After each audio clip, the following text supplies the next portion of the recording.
I'm here with Sway from MTV, and I want to know, in hip hop in its infancy, you hear of artists such as LL Cool J and Salt and Pepper saying that they sold millions of records and then went bankrupt. Do you feel that artists now are more business savvy, or they're more equipped to handle the business side of the industry?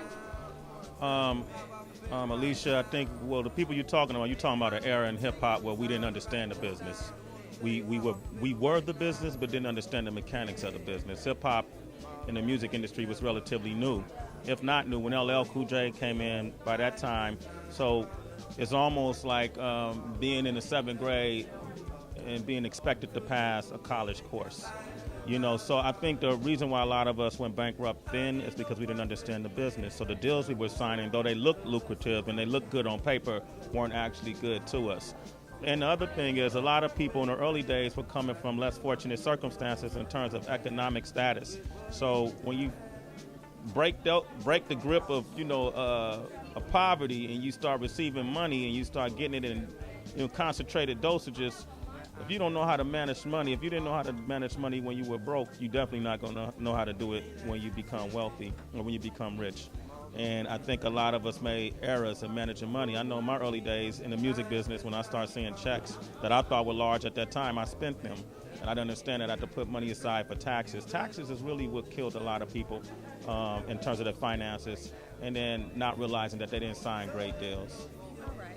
So do you feel that from an independent standpoint, how can one market themselves to look more attractive or get a more attractive deal from a corporation or a company, a record company? Really, it's all about the branding that you build for yourself and the following, doing grassroots promotions. You have a better chance of getting a better deal if your Cash Money click and you came into a negotiation table with 50,000 records already under your belt than you do if you MC nobody who hasn't done anything, because you created leverage for yourself, and that leverage has value. So if you're independent and you're going out and you're selling records, you may not sell 5 million, but you may sell 500,000, and you receive way more money back from that. You don't have to divide it between the record companies and the monies that they spent on you that has to be recouped, or whatever expenditures you incur. If I'm selling a record directly, back when I was selling records, I could sell a record for about $4.50, $5 to a distributor, and I was getting that much on the record.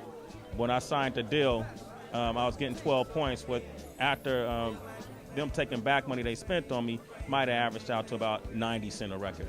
So it would take me, I would have to sell 5 times the amount of records on a major label than I would independently, and that's not even including tour support, so on and so forth. So it really behooves you to go independent as far as you can, and then you come to a record company and you create a partnership as opposed to signing a record deal. Well, do you feel that productive dialogue came out of your session? Oh man, yeah, I think Londell, the moderator himself, had so much to offer. I really kind of wanted to hear him talk more than I wanted to hear any of us, the panelists. But then you had Ernie on there, who's a legendary photographer, 61 years old. He has a lot of experience. He's someone I look to as a mentor. Lynn Q, who used to be with X-Clan, Greg with allhiphop.com, who's very important because the world he exists in is where the music industry, entertainment is going, and that's online. So I thought it was a very productive panel. I enjoyed listening to what people had to say.